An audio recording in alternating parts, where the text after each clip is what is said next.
Hai, perkenalkan, nama saya Herisa. Sebagai seorang dengan tipe belajar kinestetik, saya harus membaca buku keras-keras agar tetap fokus.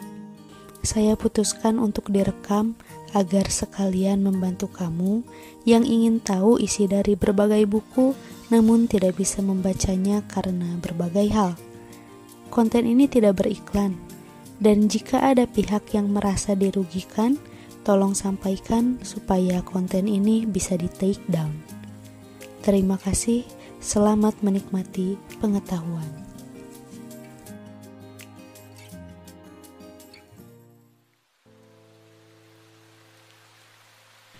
Man's Search for Meaning, halaman 66. Kami juga bersyukur jika tidak ada sirine tanda serangan udara selama kami membersihkan kutu, atau jika lampu tidak dimatikan. Kalau kami tidak melakukannya dengan benar, setengah waktu tidur kami akan terganggu. Berbagai kesenangan kecil yang timbul dalam kehidupan camp adalah kegembiraan yang bersifat negatif. Dalam kutip, kemerdekaan dari penderitaan, kata Schopenhauer. Itu pun hanya dalam bentuknya yang relatif kecil. Kegembiraan yang nyata, betapapun kecilnya, sangat jarang terjadi.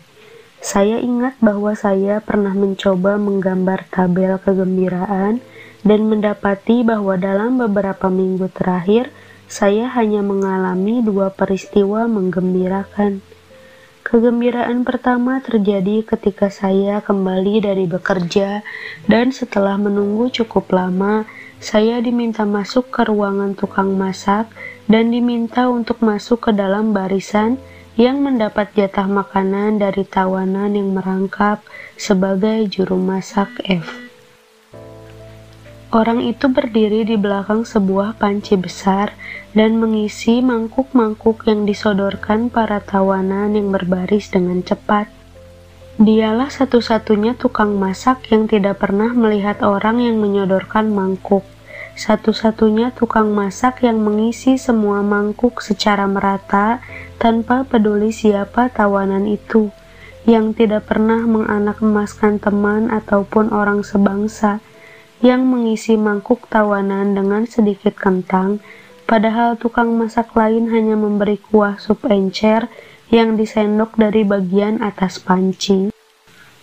Sebetulnya saya tidak berhak menghakimi tawanan yang mendahulukan kepentingan teman-teman mereka daripada tawanan lain.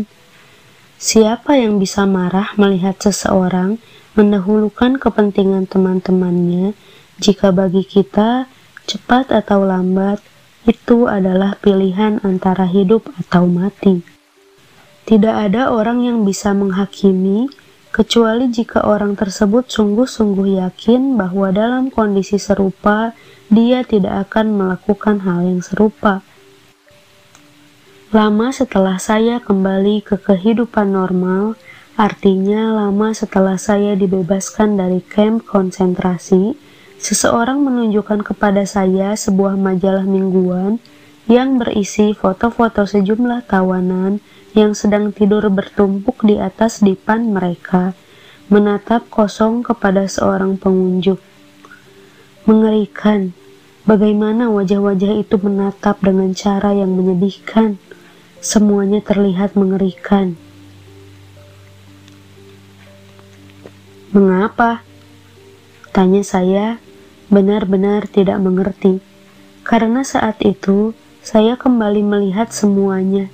Jam 5 pagi, suasana di luar gubuk masih gelap gulita. Saya sedang berbaring di atas papan kasar di dalam gubuk tanah liat, tempat sekitar 70 tawanan dirawat. Kami semua sakit sehingga tidak perlu meninggalkan camp untuk bekerja. Kami tidak perlu apel pagi. Kami bisa berbaring sepanjang hari di tempat kami dalam gubuk yang kecil, setengah tertidur, menunggu pembagian jatah roti hari itu, yang tentu saja sudah dikurangi karena kami sakit, dan pembagian sup yang juga sudah diencerkan dan jumlahnya dikurangi. Namun, Kami sangat bahagia, betapapun buruknya kondisi kami saat itu. Ketika kami gemetar dan saling berhimpit agar kami tetap merasa hangat, terlalu malas dan tidak berminat bahkan untuk mengangkat jari sekalipun, kami mendengar bunyi peluit dan teriakan dari arah lapangan, tempat para penjaga malam yang baru datang mengumpulkan tawanan untuk diperiksa kehadirannya. Pintu tiba-tiba terbuka dan angin dingin menerjang masuk ke dalam gubuk kami. Seorang tawanan yang kelelahan dengan tubuh tertutup salju terhuyung-huyung masuk untuk duduk selama beberapa menit. Namun, pengawas senior di gubuk itu mengusirnya. Dilarang keras membiarkan orang asing masuk ke dalam gubuk ketika pemeriksaan tawanan sedang berlangsung. Saya merasa sangat iba melihat orang itu dan merasa beruntung bahwa ketika itu saya tidak berada di posisinya, bahwa saya sakit dan boleh berbaring di tempat orang sakit. 2 hari di tempat itu betul-betul menyelamatkan hidup saya. Siapa tahu saya juga mungkin akan mendapatkan 2 hari tambahan. Semua kenangan itu timbul kembali dalam pikiran saya ketika melihat foto-foto itu. Tatkala saya jelaskan, pendengar saya baru memahami mengapa saya tidak menganggap foto itu menyedihkan. Orang-orang yang tampak dalam foto itu mungkin saja sama sekali tidak merasa sedih. Setelah 4 hari dirawat di pondok orang sakit, dan ketika saya sedang melapor kepada petugas jaga malam, dokter kepala masuk. Dia meminta saya untuk menjadi tenaga medis sukarela di sebuah camp yang dihuni penderita tifus. Walaupun kawan-kawan saya menyarankan agar saya tidak menerima, dalam kurung, dan meskipun tidak satupun teman saya yang menawarkan jasa mereka, saya memutuskan untuk menerima tawaran itu. Saya sadar bahwa kalau saya kembali bekerja, dalam waktu cepat saya pasti akan mati. Namun kalau saya memang harus mati, setidaknya kematian saya punya arti. Saya pikir mencoba membantu teman dengan bertindak sebagai dokter pasti lebih bermanfaat daripada tidak melakukan apapun atau kehilangan nyawa sebagai pekerja yang tidak produktif seperti pada keadaan saya waktu itu. Bagi saya, ini sekadar hitungan matematika, bukan pengorbanan. Ternyata, petugas pengawas dari unit kesehatan secara diam-diam telah memerintahkan agar kedua dokter yang menawarkan jasanya untuk bekerja di camp tifus diperhatikan sampai mereka meninggalkan tempat itu.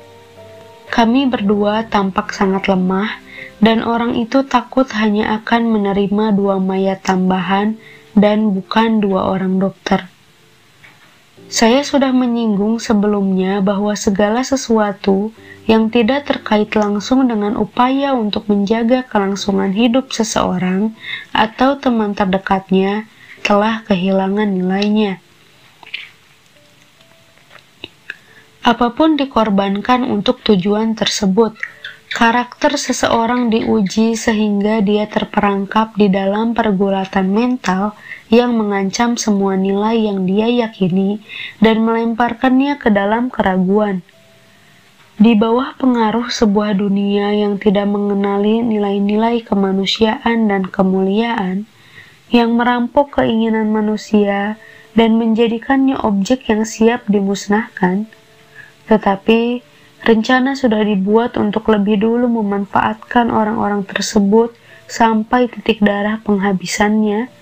Di bawah pengaruh tersebut, rasa diri akhirnya kehilangan nilai-nilainya. Jika orang yang berada di kamp konsentrasi tidak berjuang melawan pengaruh ini sebagai upaya terakhir untuk mempertahankan harga dirinya, maka orang tersebut akan kehilangan perasaan sebagai sebuah pribadi, sesosok makhluk hidup yang memiliki pikiran, kebebasan batin, dan nilai-nilai pribadi.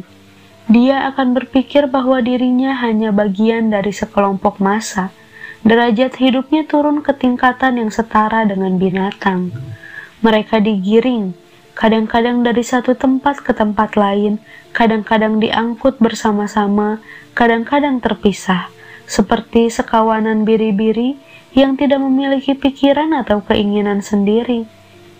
Sekelompok lain yang lebih kecil tetapi berbahaya mengawasi mereka dari berbagai sudut, terlatih dalam berbagai metode penyiksaan dan penganiayaan. Mereka menggiring kawanan ternak tersebut tanpa henti ke belakang dan ke depan, diiringi teriakan, tendangan, dan pukulan.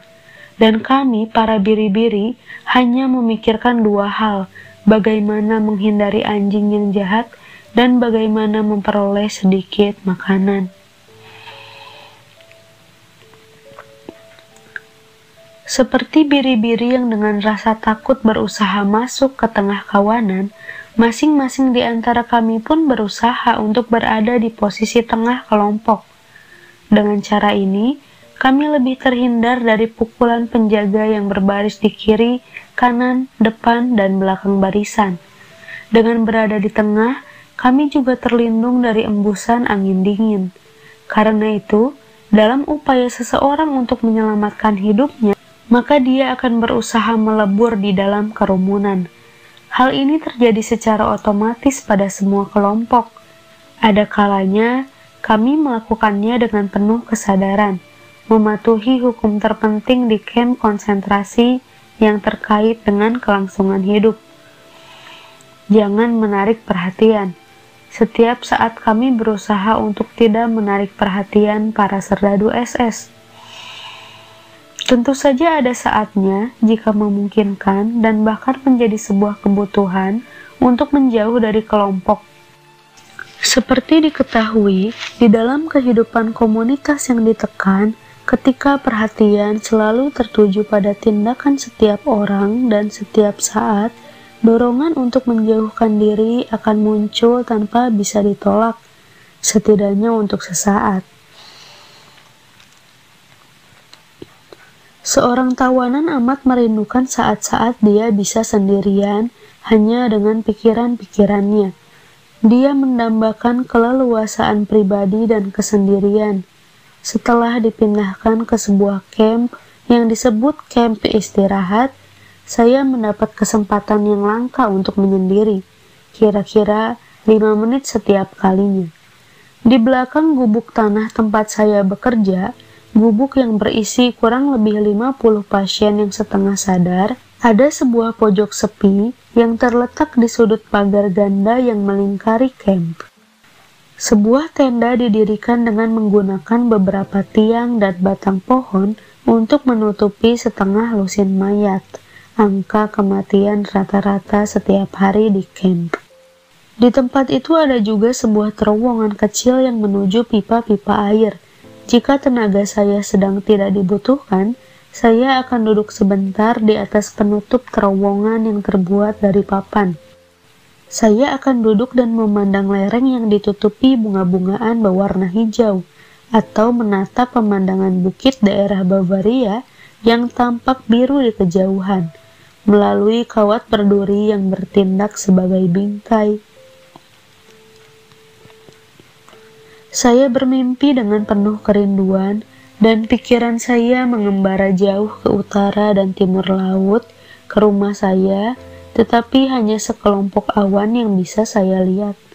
Mayat-mayat di dekat saya yang dipenuhi kutu sama sekali tidak mengganggu saya.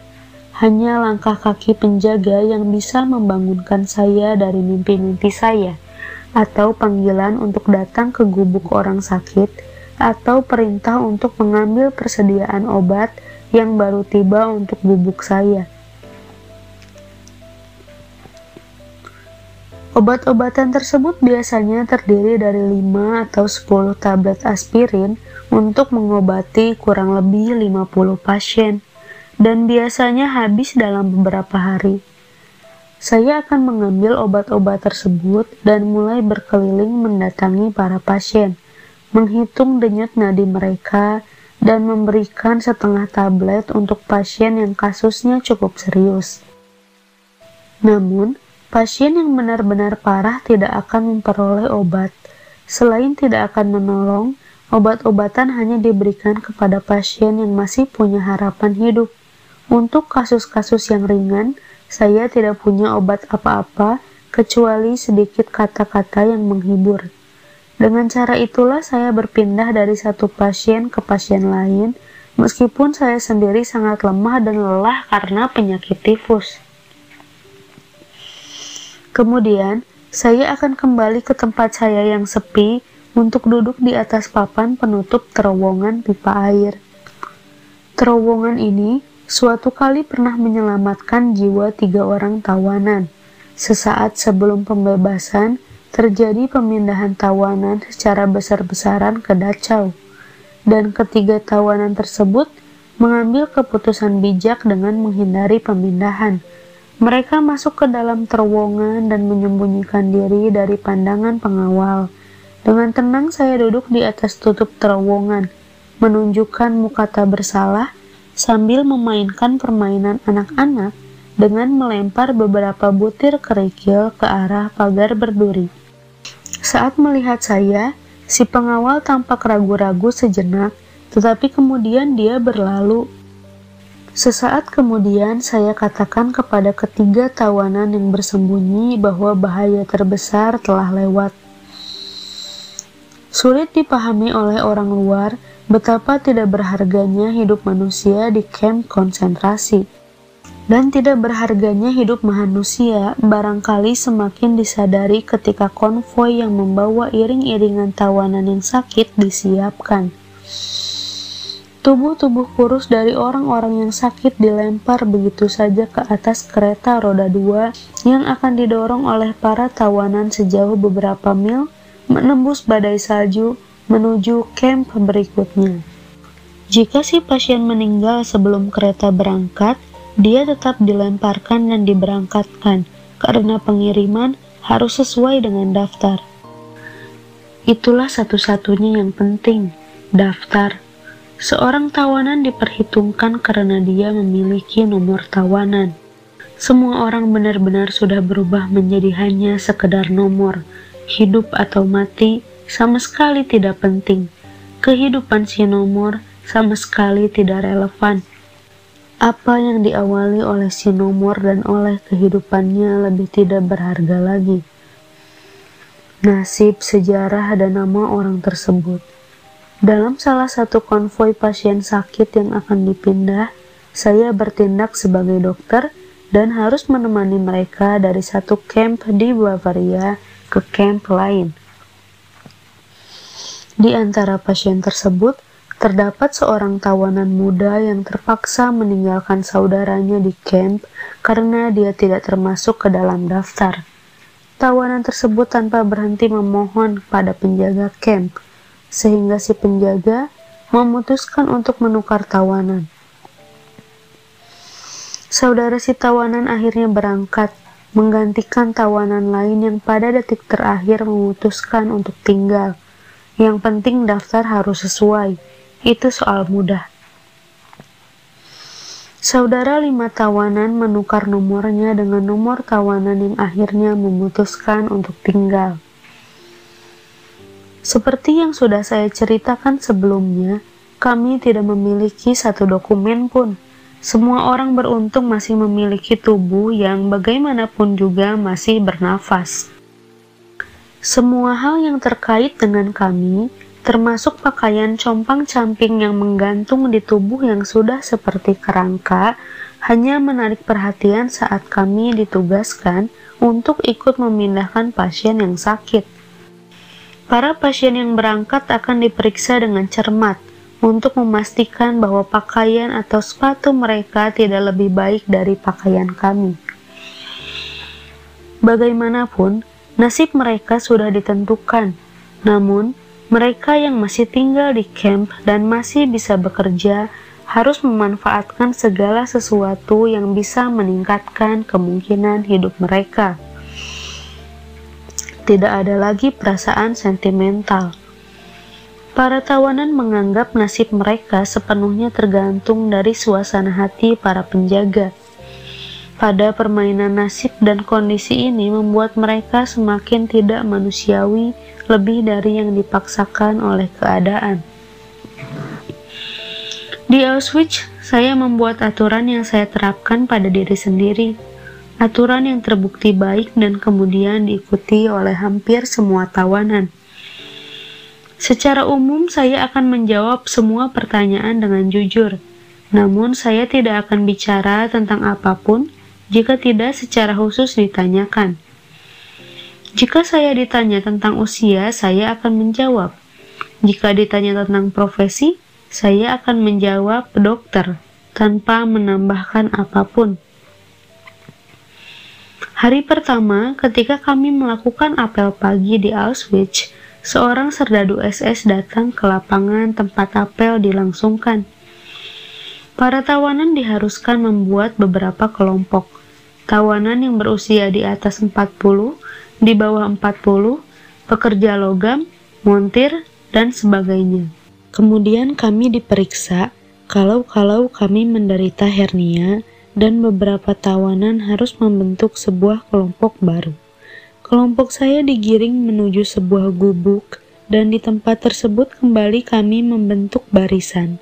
Setelah 1 kali pengelompokan lagi dan menjawab pertanyaan tentang usia dan profesi, saya dimasukkan ke dalam 1 kelompok lain yang lebih kecil. Sekali lagi kami dibawa ke gubuk yang lain dan membentuk kelompok baru. Pengelompokan seperti ini terjadi beberapa kali dan saya menjadi sangat tertekan ketika mendapati diri saya berada di tengah-tengah orang asing yang berbicara dengan bahasa yang tidak saya kenal.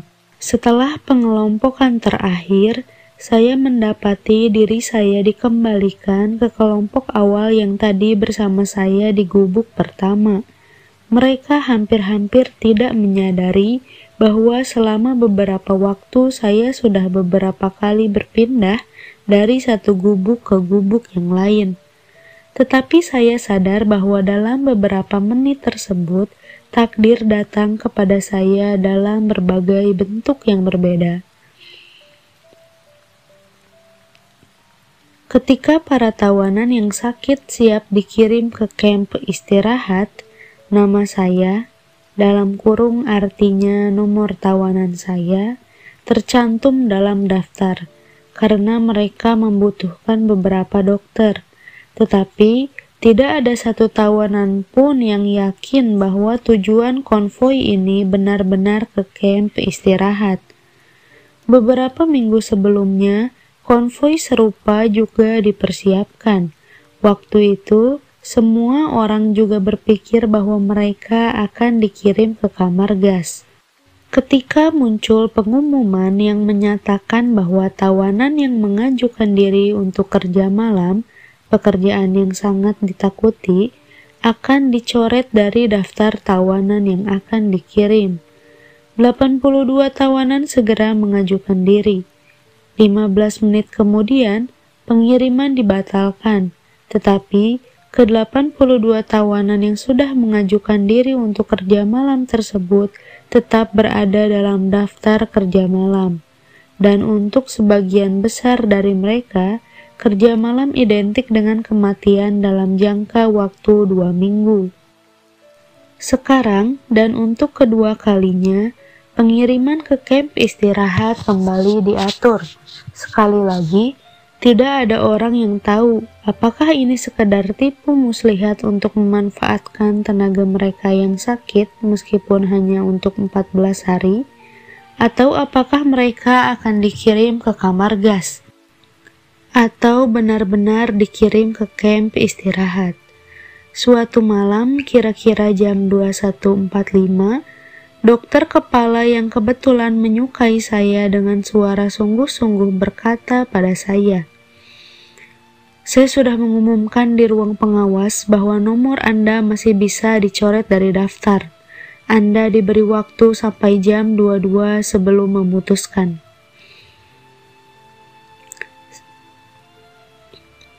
Saya katakan kepadanya bahwa saya tidak bisa melakukan itu, bahwa saya harus membiarkan nasib mengambil jalannya sendiri.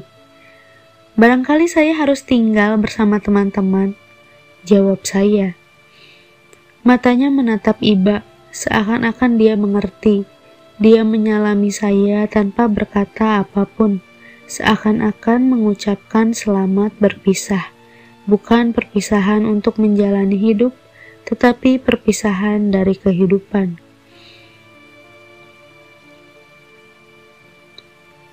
Perlahan-lahan saya berjalan kembali ke pondok saya.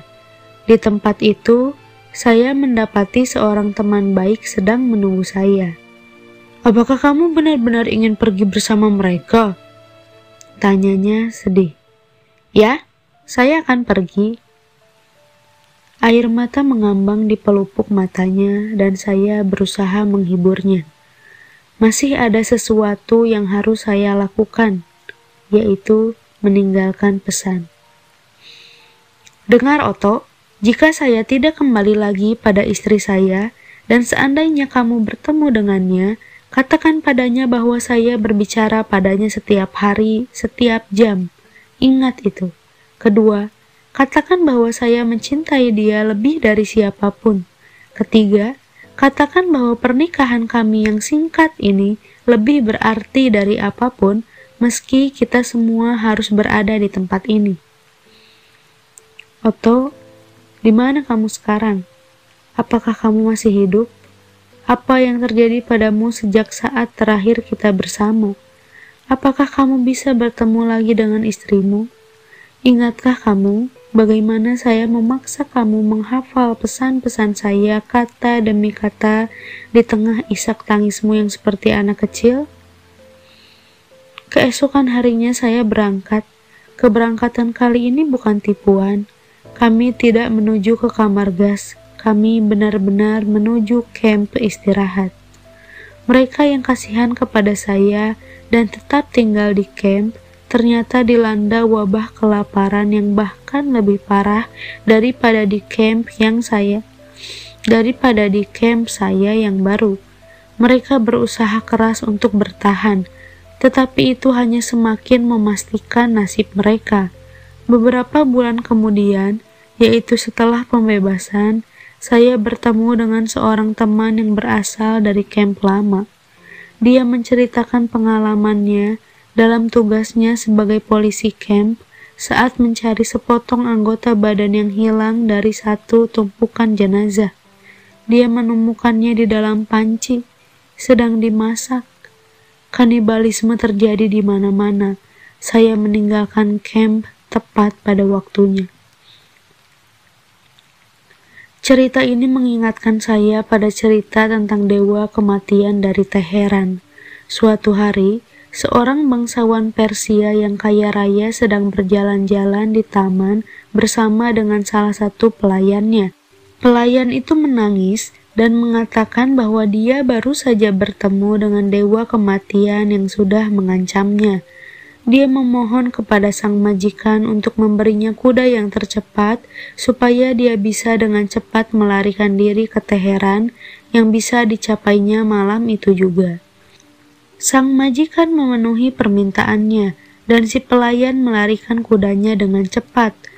Dalam perjalanan kembali ke rumahnya, si majikan bertemu langsung dengan dewa kematian dan bertanya, "Mengapa kamu menakuti dan mengancam pelayan saya?" "Saya tidak mengancamnya. Saya hanya terkejut menemukan dia masih berada di sini.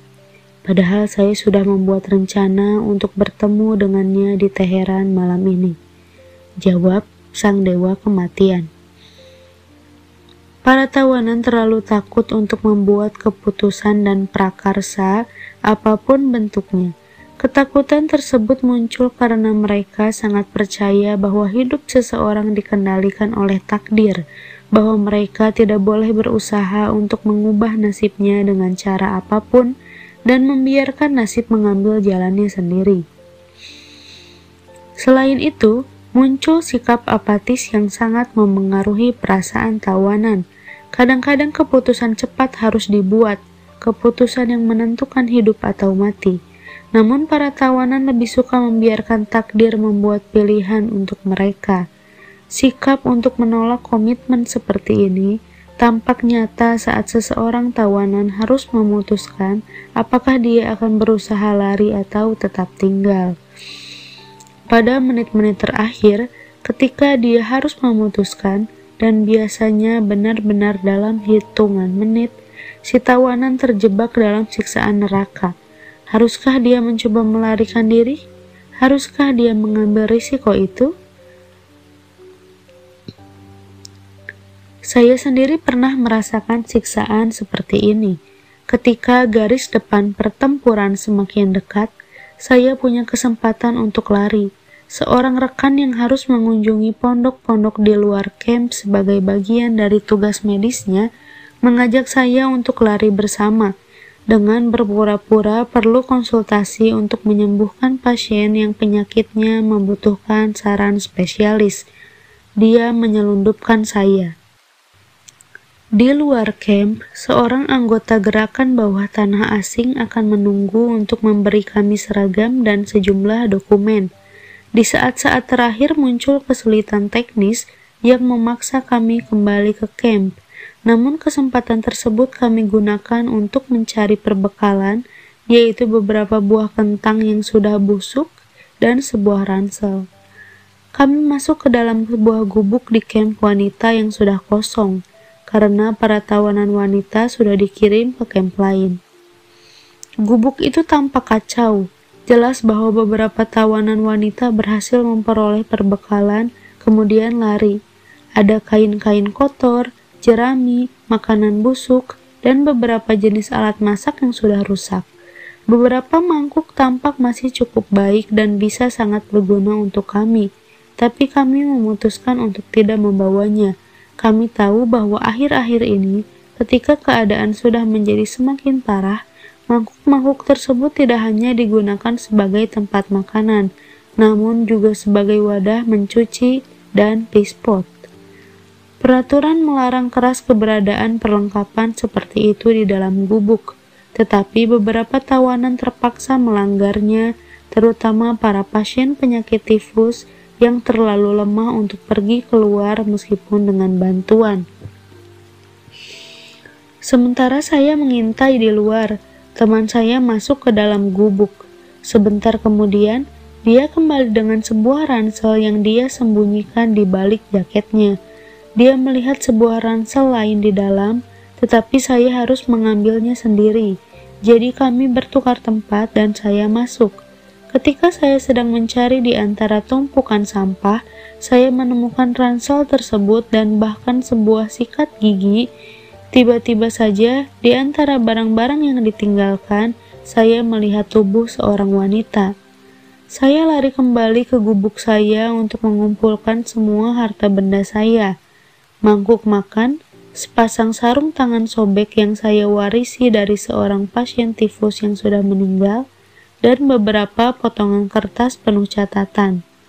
Di atas potongan-potongan kertas tersebut, seperti yang sudah saya ceritakan sebelumnya, saya menuliskan kembali naskah saya yang hilang di kamp Auschwitz. Dengan cepat saya memeriksa para pasien saya yang terbaring berhimpitan di atas papan reot di kiri kanan gubuk.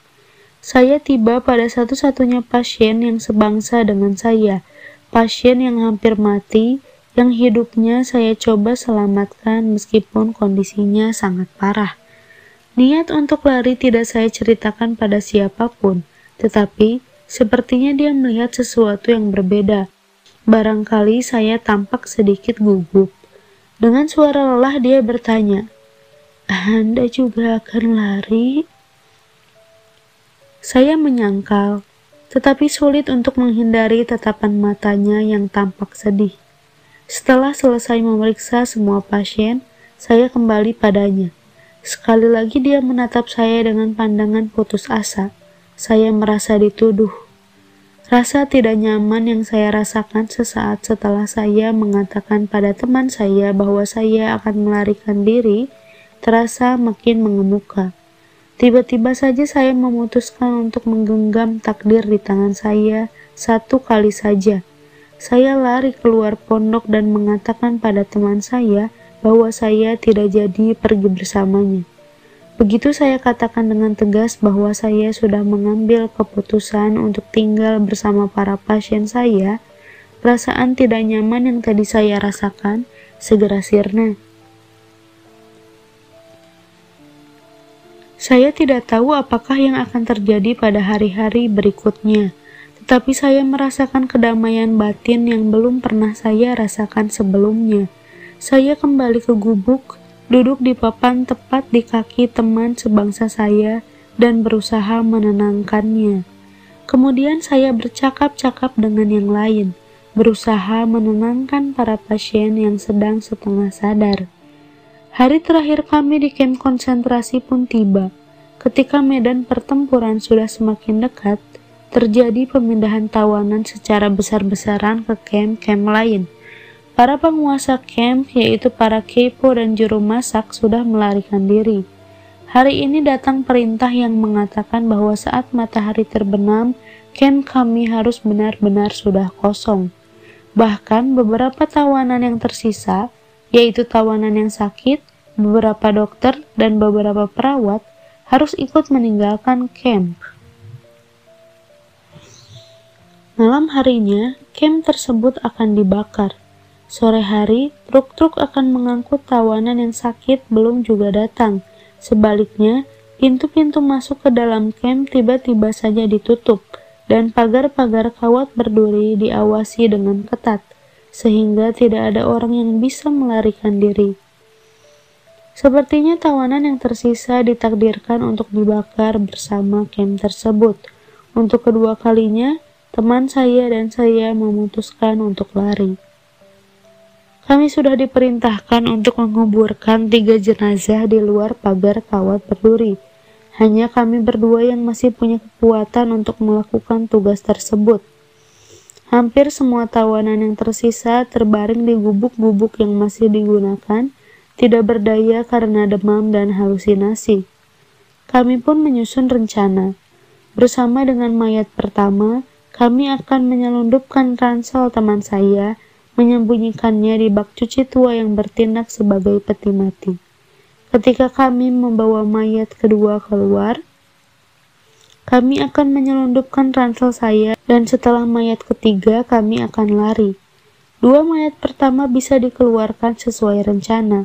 Saat kembali ke kamp, saya harus menunggu karena teman saya berusaha mencari sepotong roti yang bisa kami makan saat kami bersembunyi beberapa hari di hutan. Saya menunggu. Beberapa menit berlalu. Saya menjadi makin tidak sabar ketika dia tidak juga muncul. Setelah 3 tahun berada dalam tawanan, saya membayangkan kebebasan dengan perasaan gembira. Membayangkan betapa menyenangkan berlari ke arah medan pertempuran. Ternyata kami tidak sampai sejauh itu. Tepat ketika teman saya muncul, pintu gerbang kamp dibuka lebar. Sebuah mobil bagus berwarna keperakan dengan gambar palang merah besar di atasnya perlahan-lahan memasuki halaman. Seorang delegasi dari Palang Merah Internasional di Jenewa sudah tiba, dan para tawanan berada dalam lindungannya. Delegasi tersebut menginap di sebuah rumah pertanian yang tidak jauh dari kamp, supaya dia bisa terus-menerus berada di dekat kamp jika terjadi keadaan darurat. Sekarang, siapa lagi yang perlu repot melarikan diri? Kotak-kotak obat-obatan diturunkan dari mobil tersebut. Rokok-rokok dibagikan. Kami semua berfoto bersama dengan penuh sukacita. Sekarang kami tidak perlu lagi mengambil resiko berlari ke arah medan pertempuran. Di tengah kegembiraan itu, kami melupakan mayat yang ketiga. Jadi, kami membawanya keluar, menjatuhkannya ke dalam liang kubur sempit yang sudah kami gali untuk 3 mayat tersebut.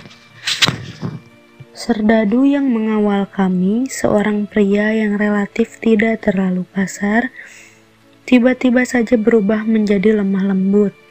Dia menyadari bahwa roda nasib sudah berputar dan mencoba menarik hati kami.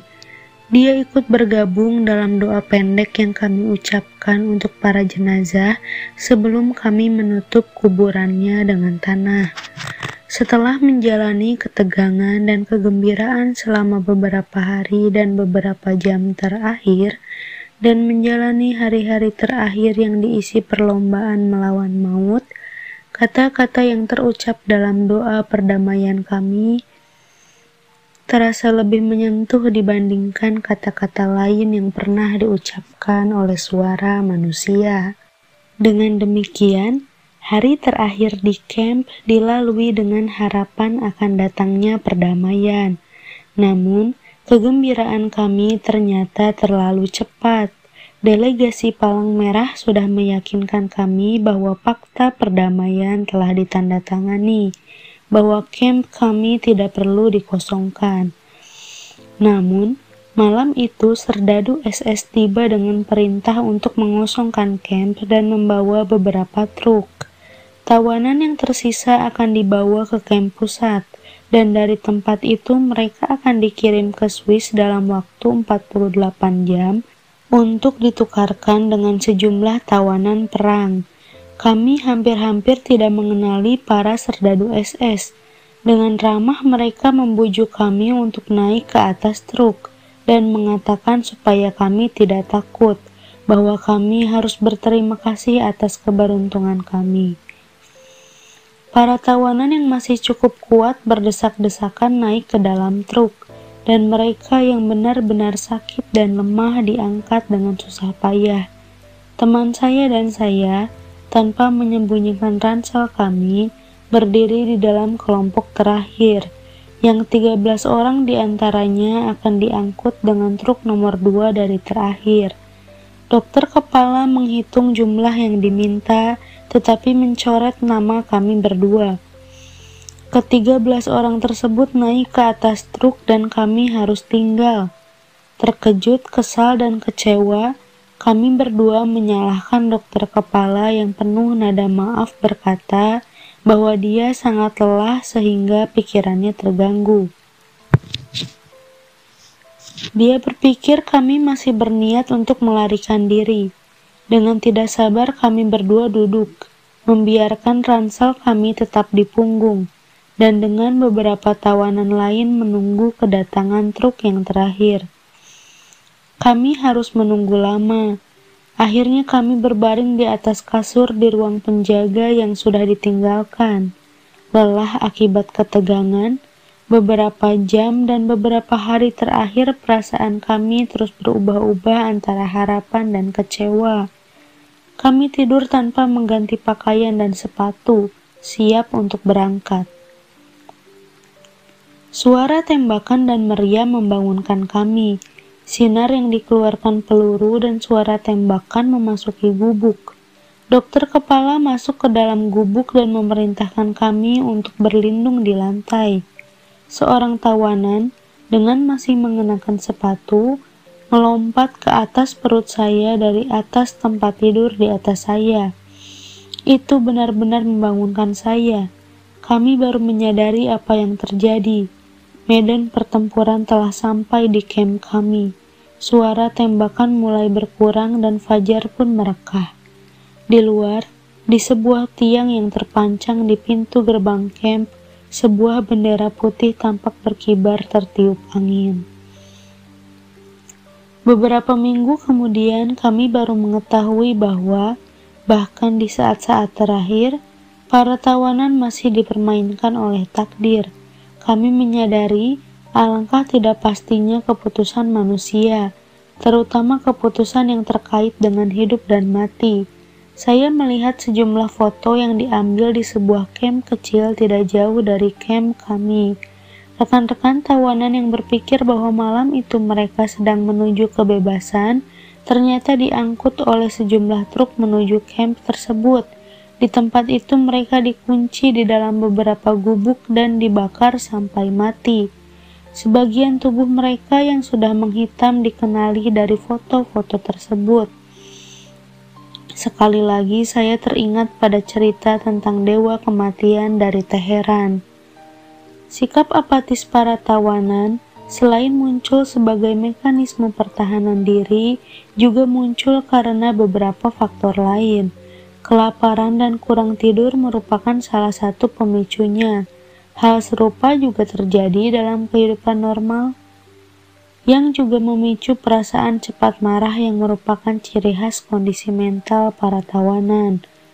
Kutu-kutu kecil yang memenuhi gubuk-gubuk yang sangat padat dan karena buruknya kebersihan dan sanitasi juga menjadi salah satu penyebab kurang tidurnya para tawanan. Selain itu, para tawanan juga tidak pernah memperoleh nikotin dan kafein yang ikut memperburuk perasaan apatis dan cepat tersinggung mereka. Selain beberapa penyebab fisik, ada juga penyebab mental yang bentuknya cukup rumit. Sebagian besar tawanan menderita semacam rasa rendah diri. Dahulu, kami semua berpikir bahwa kami orang yang cukup penting. Sekarang, kami benar-benar diperlakukan seperti orang yang sama sekali tidak berharga.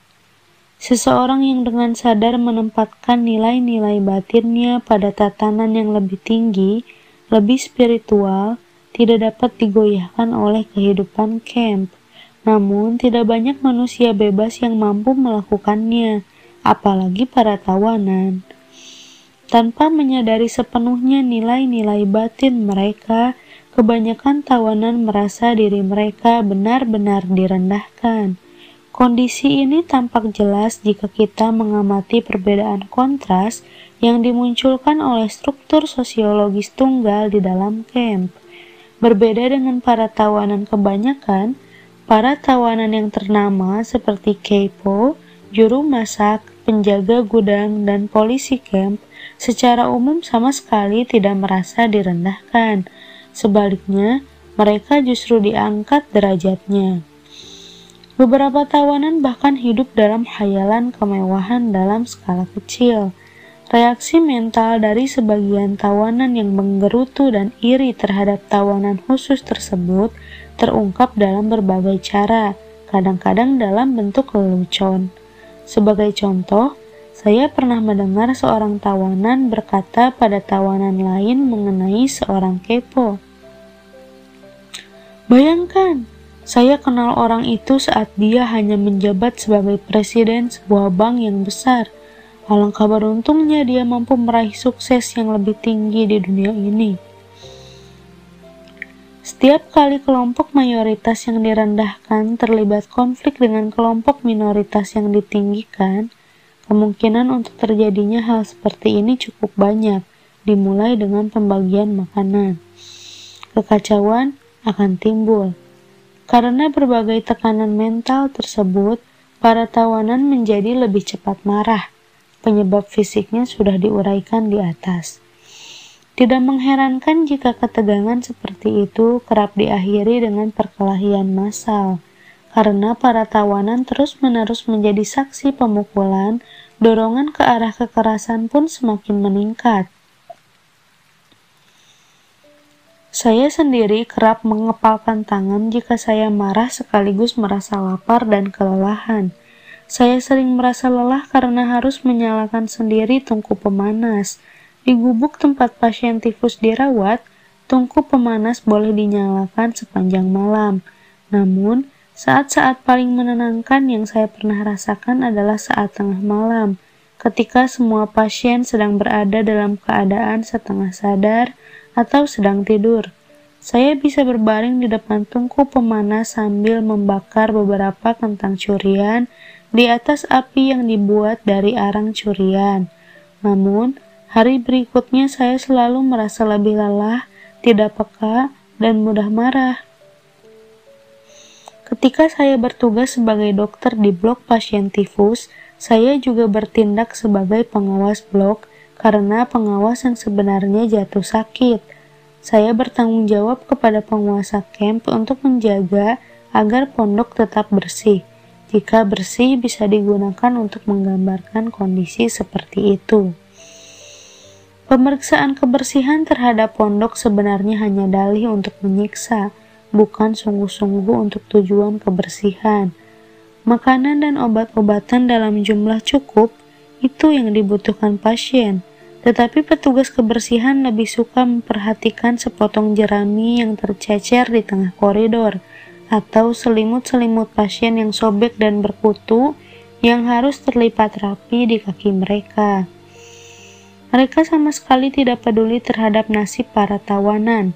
Jika saya melapor sambil memberi hormat dan menyentuh topi tawanan yang ada di atas kepala saya yang pelontos sambil menghentakkan kaki, gubuk nomor 6/9, 52 pasien, 2 tenaga medis, dan 1 dokter. Mereka akan merasa puas kemudian pergi.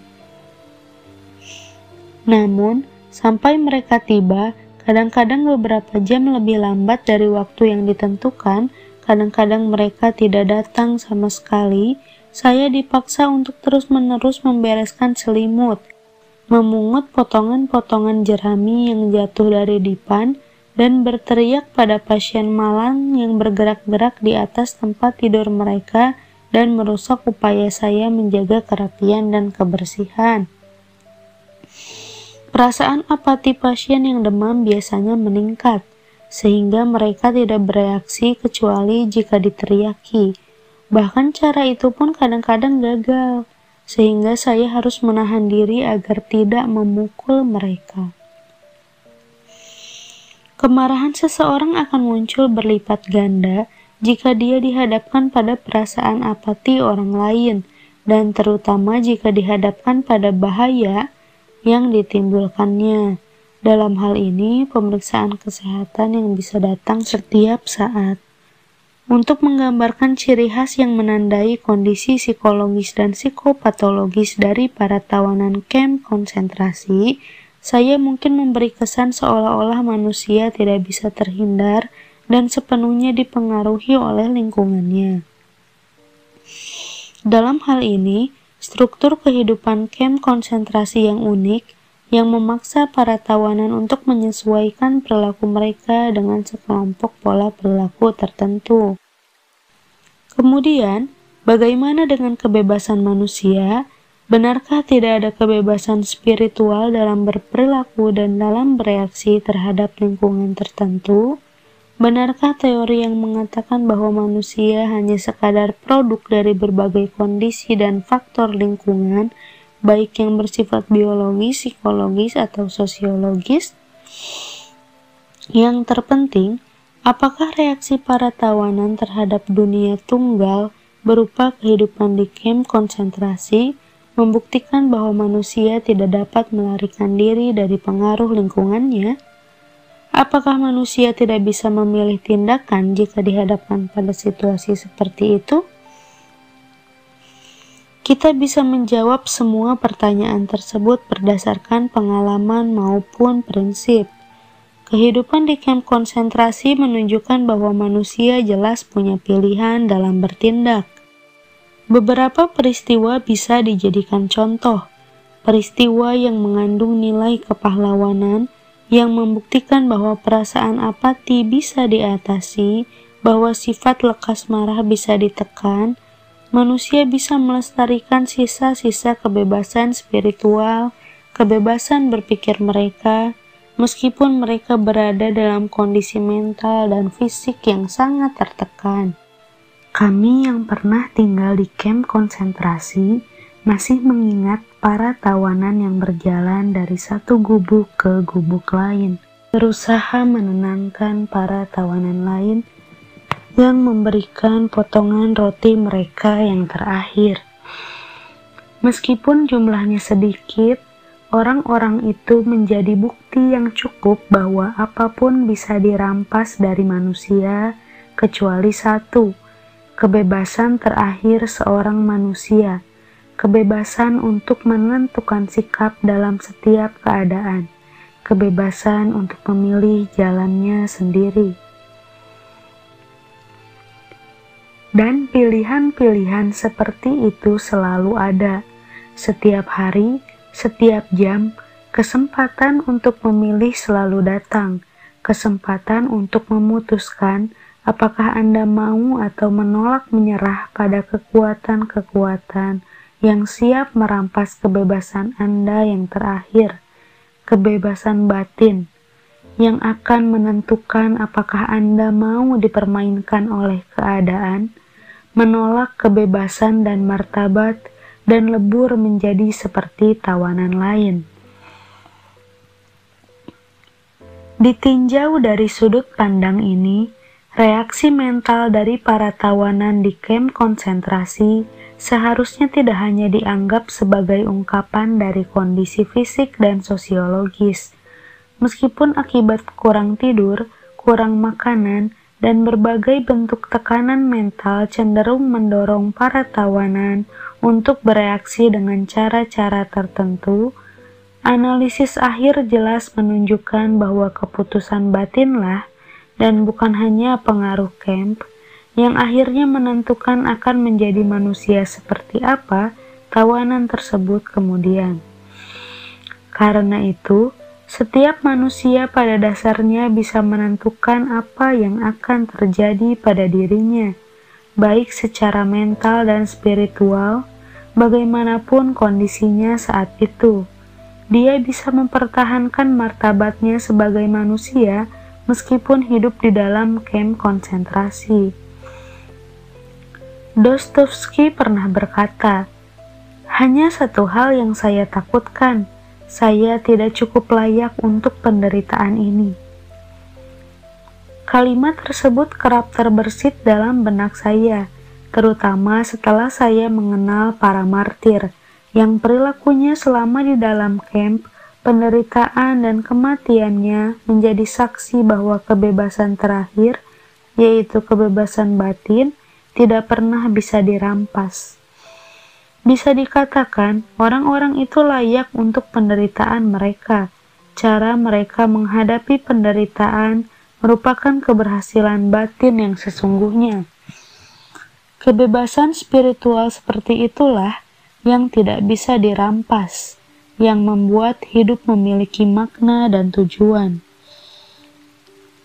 Sebuah kehidupan yang aktif memberi manusia kesempatan untuk meraih nilai-nilai hidup dalam bentuk karya kreatif.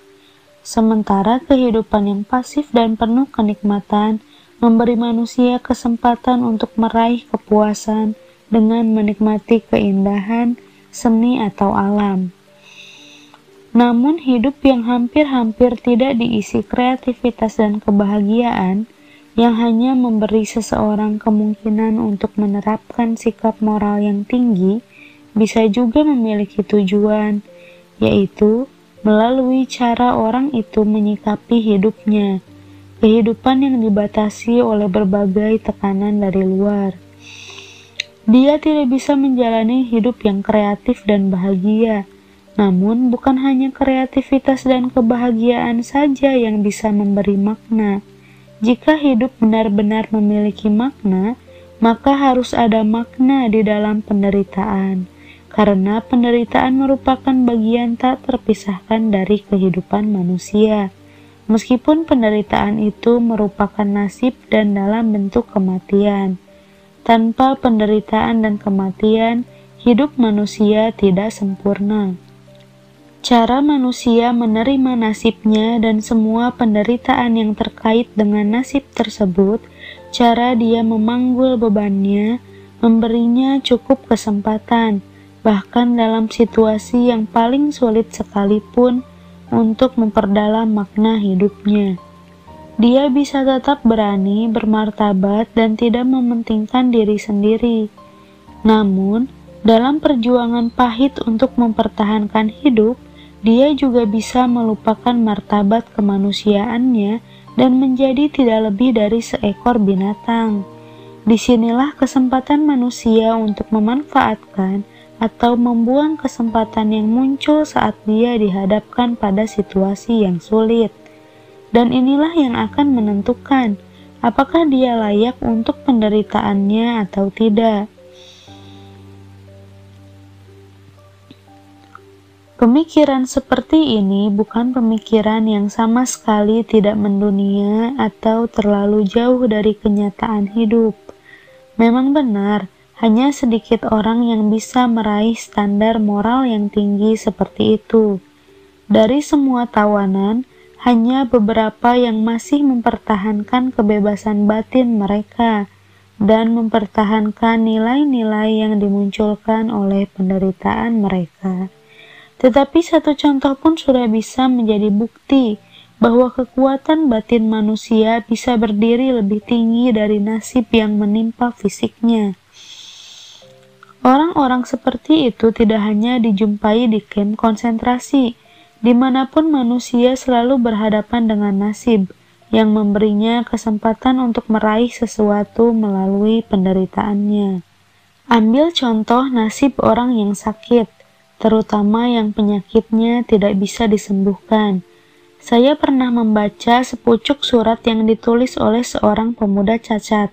Di dalam suratnya dia berkata pada temannya bahwa dia baru tahu hidupnya tidak akan lama. Meskipun dia menjalani operasi, hidupnya tidak akan tertolong. Dalam suratnya dia juga menambahkan bahwa dia baru saja menonton sebuah film tentang seorang pria yang menunggu kematian dengan berani dan bermartabat. Pemuda itu berpikir bahwa menghadapi kematian dengan cara yang sangat baik seperti itu merupakan sebuah keberhasilan besar. Sekarang, demikian tulisnya, nasib memberi saya kesempatan serupa. Bagi kami yang pernah menonton film berjudul Resurrection, yang dibuat berdasarkan buku karya Tolstoy, bertahun-tahun yang lalu mungkin punya pemikiran yang sama. Inilah takdir besar dan orang-orang besar. Bagi kami saat itu, nasib dan kesempatan besar untuk mencapai kebesaran seperti itu tidak ada. Setelah film selesai, kami pergi ke sebuah kafe terdekat, dan setelah minum secangkir kopi dan sepotong roti, pemikiran metafisik dan asing yang terbersit selintas dalam pikiran kami segera saja terlupakan. Namun, ketika kami sendiri dihadapkan pada takdir besar dan harus membuat keputusan dengan kebesaran spiritual yang setara, saat itu kami sudah melupakan resolusi masa muda kami yang dulu, dan kami pun gagal. Mungkin ada hari lain bagi sebagian di antara kami untuk menonton film yang sama lagi atau film lain yang serupa. Namun, saat itu barangkali mata batin kami sudah melihat gambaran-gambaran lain, gambaran tentang orang-orang yang meraih lebih banyak dalam hidup mereka, lebih banyak dari yang bisa ditunjukkan oleh sebuah film yang sentimental. Cerita yang terperinci tentang kebesaran batin seseorang bisa muncul dalam pikiran seseorang, seperti kisah kematian seorang wanita muda yang saya saksikan di kamp konsentrasi. Ceritanya sangat sederhana, hanya sedikit yang bisa saya ceritakan sehingga bisa tampak seperti hayalan saya saja, tetapi cerita ini bagi saya bagaikan sebuah puisi. Wanita muda ini tahu bahwa dia akan mati dalam beberapa hari, namun ketika saya bicara padanya, dia tampak gembira, meskipun dia tahu apa yang akan terjadi. Saya berterima kasih, nasib yang sangat buruk ini menimpa saya, katanya. Dalam kehidupan yang lalu, saya benar-benar manja dan tidak pernah secara sungguh-sungguh mencari keberhasilan spiritual. Sambil menunjuk melalui jendela gubuk, dia berkata, "Pohon itu merupakan satu-satunya teman di tengah kesepian saya." Melalui jendela itu, dia hanya bisa melihat salah satu dahan dari sebuah pohon kenari, dan pada dahan itu tampak dua kuntum bunga yang sedang mekar. "Saya sering bicara dengan pohon tersebut," katanya kepada saya. Saya terkejut dan tidak tahu bagaimana menyikapi kata-katanya. Apakah dia sedang setengah sadar? Apakah dia sedang berhalusinasi? Dengan cemas saya tanyakan apakah pohon itu menjawab, "Ya." Apa yang dikatakan pohon itu kepadanya? Wanita itu menjawab. Pohon itu berkata, "Saya di sini, saya di sini, saya adalah kehidupan, kehidupan abadi." Kita sudah menyatakan sebelumnya bahwa yang bertanggung jawab atas kondisi batin para tawanan bukan hanya sebab-sebab psikofisik semata, melainkan lebih karena sebuah keputusan bebas.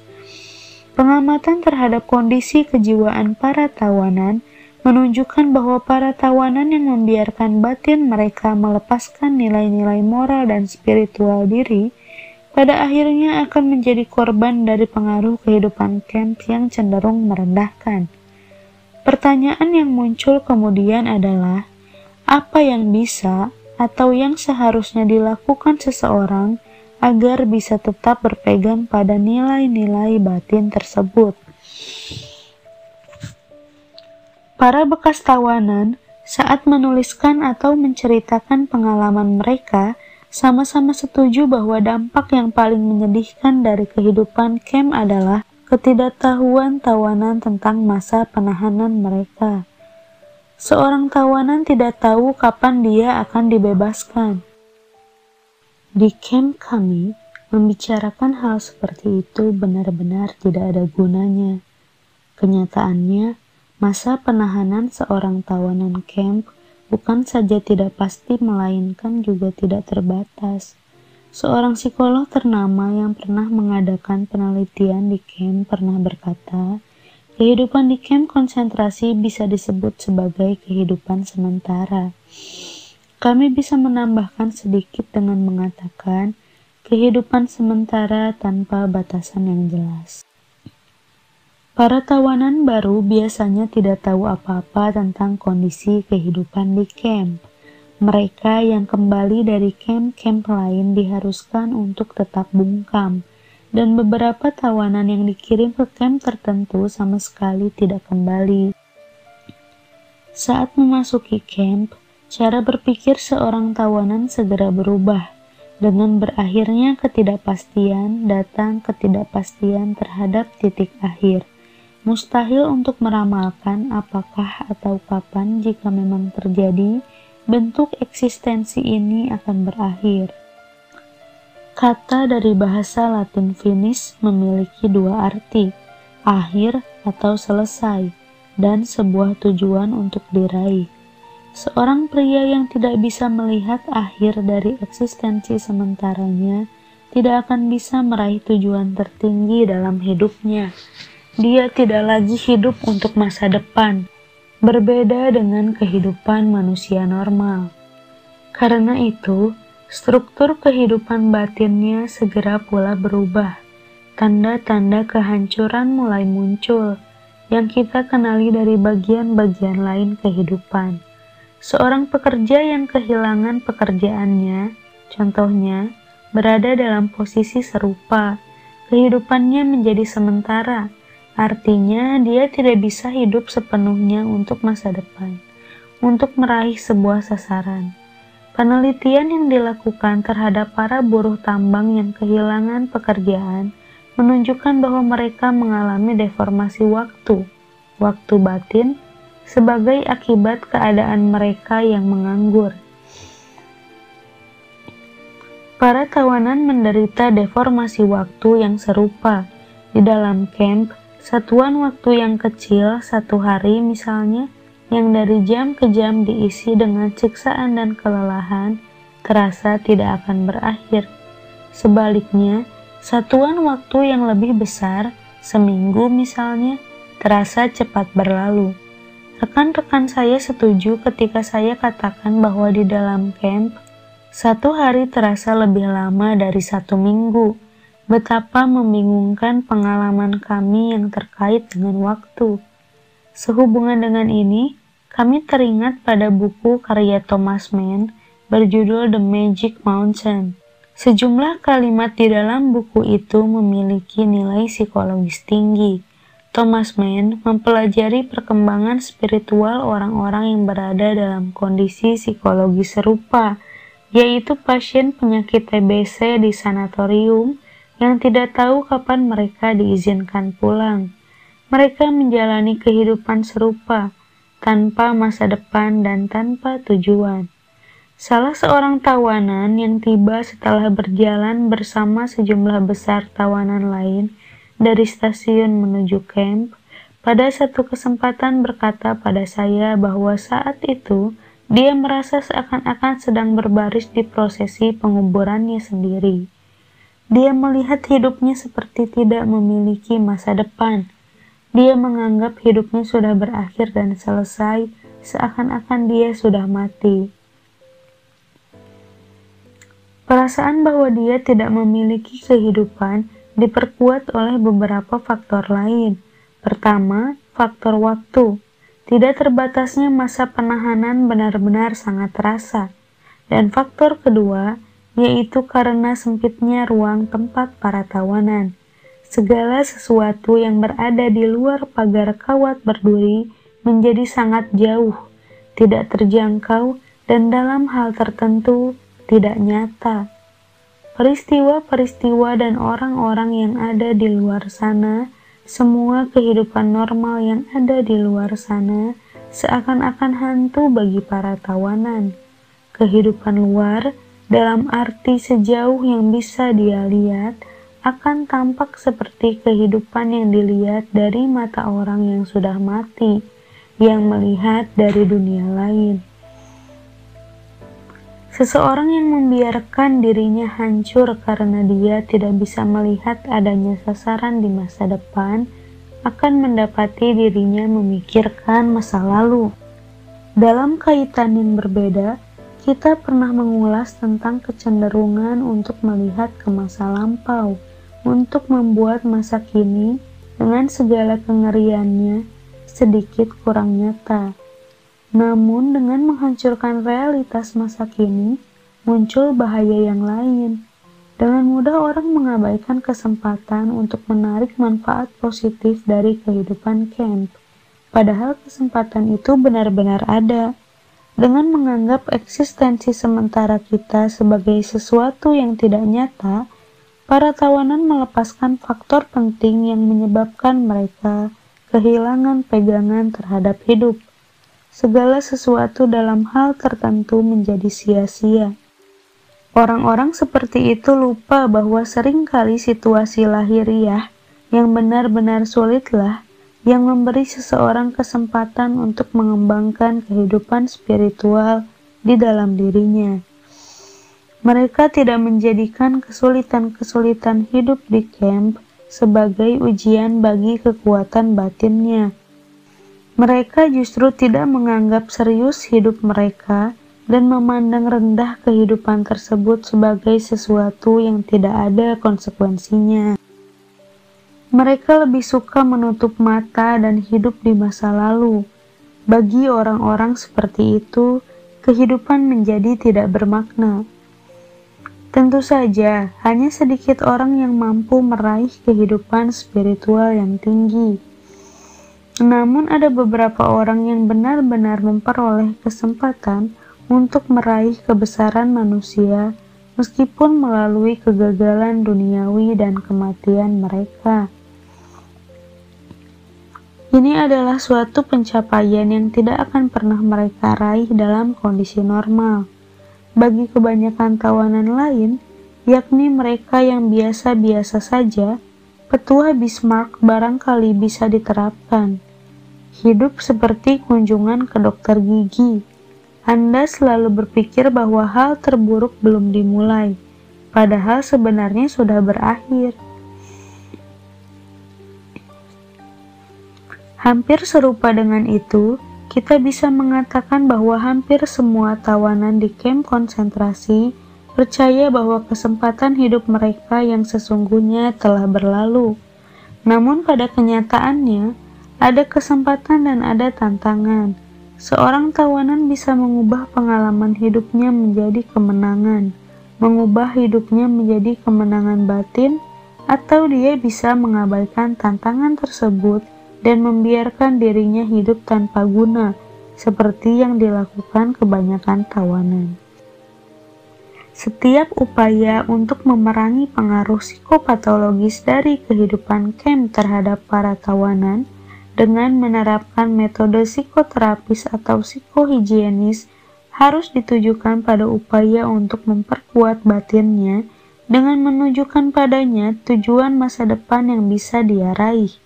Secara naluriah, beberapa tawanan mencoba menemukan tujuan masa depan masing-masing. Itulah salah satu ciri khas manusia yang aneh, bahwa dia hanya bisa hidup dengan melihat ke masa depan. Sub specie aeternitatis. Dan inilah yang menyelamatkan manusia di saat-saat paling kritis dalam kehidupannya, meskipun kadang-kadang dia harus memaksa pikirannya untuk mencari sasaran tersebut. Saya teringat pada pengalaman saya sendiri. Dalam kondisi hampir menangis karena kesakitan, kaki saya terasa sangat nyeri karena harus memakai sepatu yang sudah sobek. Saya bersama dengan sejumlah besar tawanan berjalan dari camp menuju tempat kerja, tertatih-tatih sepanjang beberapa kilometer. Angin yang sangat dingin menerpa tubuh kami. Saya terus memikirkan masalah-masalah kecil yang tidak habis-habisnya melanda hidup kami yang sengsara. Apa yang akan kami makan malam ini? Jika kami memperoleh sepotong sosis ekstra, haruskah saya menukarnya dengan sepotong roti? Haruskah saya menukar rokok saya yang terakhir, yang merupakan sisa bonus yang saya terima 2 minggu yang lalu, dengan semangkuk sup? Dari mana saya bisa memperoleh sepotong kawat untuk menggantikan potongan kawat yang saat ini saya jadikan tali sepatu? Bisakah saya tiba di tempat kerja pada waktunya untuk bergabung dengan rekan kerja yang biasa, atau haruskah saya bergabung dengan kelompok kerja yang lain yang mungkin dipimpin oleh mandor yang brutal? Apa yang harus saya lakukan supaya bisa menarik hati sang kepo yang bisa membantu saya mendapat pekerjaan di camp, sehingga saya tidak harus bekerja di tempat yang harus ditempuh melalui perjalanan panjang seperti yang saya lakukan sehari-hari? Saya menjadi benci dengan semua masalah yang datang setiap hari dan setiap jam, yang memaksa saya hanya memikirkan hal-hal yang sepele. Saya paksakan pikiran saya memikirkan hal yang lain. Tiba-tiba saya melihat diri saya berdiri di depan ruang kuliah yang diterangi oleh cahaya lampu, hangat dan menyenangkan. Di hadapan saya duduk sejumlah pendengar yang mendengar dengan penuh perhatian, di atas kursi yang dilengkapi jok yang nyaman. Saya sedang memberi kuliah tentang psikologi di kamp konsentrasi. Semua yang membuat saya tertekan saat itu menjadi objektif, dipandang dan digambarkan dari sudut pandang ilmiah. Dengan metode ini saya berhasil mengatasi situasi yang saya hadapi, mengatasi semua penderitaan saya saat itu, dan mengamati semua penderitaan itu seolah-olah semuanya terjadi di masa lalu. Diri saya dan semua kesulitan-kesulitan saya menjadi objek penelitian psikologi ilmiah yang menarik, dan saya bertindak sebagai peneliti. Apa yang dikatakan filsuf Jerman Spinoza dalam bukunya yang berjudul Ethics Affectus Vipace es definit espacio simultac eis claram et distinctam formamus idem, emosi yang sedang menderita tidak akan lagi menderita setelah kita membuat gambaran yang jelas dan benar dari penderitaan tersebut. Tawanan yang sudah kehilangan kepercayaan akan masa depannya sendiri, sedang menuju ke arah kehancuran. Dengan kehilangan kepercayaan terhadap masa depan, dia juga akan kehilangan pegangan spiritual. Dia membiarkan dirinya hancur dan menjadi subjek dari kehancuran mental dan fisik.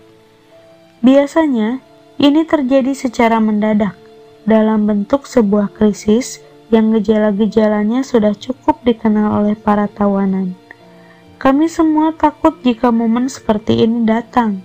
Bukan takut untuk diri sendiri, karena jelas tidak ada artinya, tetapi untuk teman-teman kami. Biasanya gejala tersebut diawali oleh penolakan pasien untuk berpakaian, untuk membersihkan diri, atau mengikuti apel di pagi hari. Bujukan, pukulan, maupun ancaman sama sekali tidak ada efeknya. Si tawanan hanya berbaring, hampir-hampir tidak bergerak. Jika krisis ini diakibatkan oleh penyakit, orang tersebut menolak dibawa ke pondok yang sakit, atau melakukan apapun untuk menolong dirinya sendiri. Dia menyerah begitu saja, diam, terbaring di tengah kotorannya sendiri, tidak terusik oleh apapun. Saya pernah dihadapkan pada sebuah tontonan dramatis yang memperlihatkan keterkaitan erat antara hilangnya kepercayaan terhadap masa depan dengan sikap menyerah yang berbahaya tersebut. Seorang tawanan senior yang dulunya seorang penggubah lagu dan penyair ternama, suatu hari membuka rahasianya pada saya. "Dokter, saya ingin menyatakan sesuatu kepada Anda. Saya bermimpi aneh. Sebuah suara berkata pada saya bahwa saya boleh meminta sesuatu. Saya bisa menanyakan apapun yang ingin saya ketahui, dan semua pertanyaan saya akan dijawab. Menurut Anda, apa yang saya tanyakan?" "Saya bertanya kapan perang ini akan selesai untuk saya." "Anda tahu maksud saya, dokter? Untuk saya ingin tahu kapan kita semua, kapan camp kita akan dibebaskan dan penderitaan kita berakhir." "Kapan mimpi itu terjadi?" saya bertanya. "Februari 1945. Jawabnya. "Saat itu awal bulan Maret." "Apa jawaban dari suara dalam mimpi Anda?" Dengan berbisik dia menjawab, "Tanggal 30 Maret. Ketika F menceritakan mimpinya pada saya, dia masih dipenuhi harapan dan yakin bahwa suara yang datang dalam mimpinya itu benar. Namun ketika hari yang dijanjikan makin dekat, kabar-kabar tentang peperangan yang terdengar di camp kami tidak menunjukkan adanya kemungkinan kami akan dibebaskan pada tanggal yang disebutkan. Pada tanggal 29 Maret, secara mendadak F jatuh sakit dan terserang demam tinggi. Pada tanggal 30 Maret, ketika ramalan yang mengatakan bahwa perang dan penderitaan akan berakhir baginya, dia mulai mengigau dan kehilangan kesadaran. Pada tanggal 31 Maret, dia meninggal. Dari gejala-gejala yang tampak dari luar, dia meninggal karena tifus. Mereka yang tahu betapa erat keterkaitan antara pikiran manusia, keberanian dan harapan atau ketiadaan keduanya, dengan kondisi imunitas tubuhnya, akan memahami bahwa hilangnya harapan dan keberanian secara mendadak dapat membawa dampak yang mematikan. Penyebab utama kematian teman saya adalah tidak terpenuhinya harapan tentang pembebasan dirinya, sehingga dia benar-benar kecewa. Secara mendadak hal ini menurunkan ketahanan tubuhnya terhadap bahaya laten infeksi tifus. Kepercayaannya terhadap masa depan dan keinginannya untuk hidup menjadi lumpuh, dan tubuhnya menjadi korban penyakit.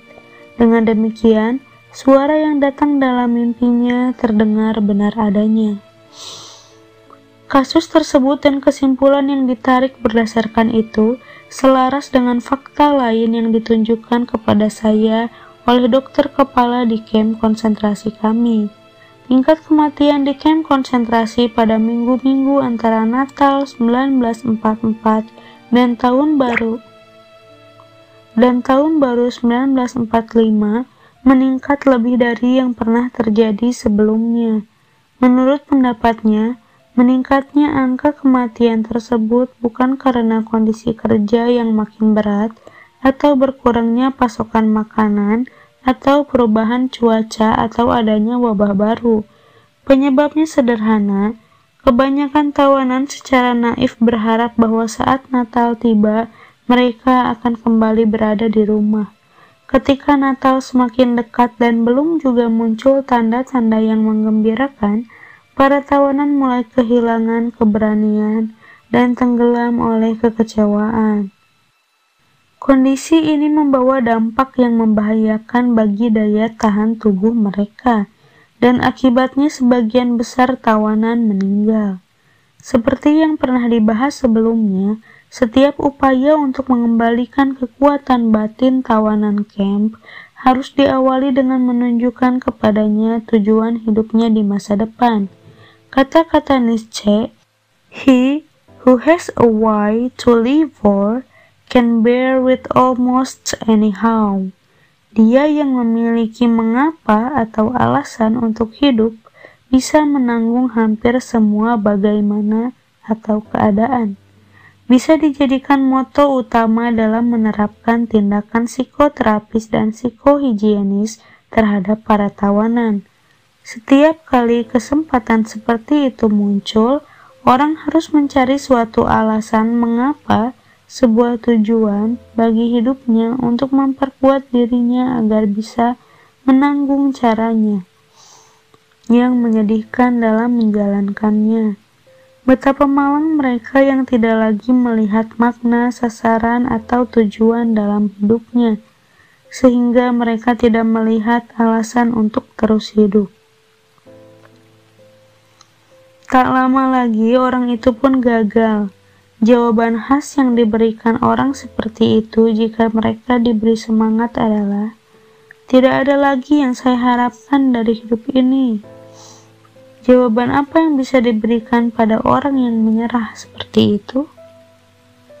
Yang benar-benar dibutuhkan adalah perubahan mendasar dalam menyikapi hidup.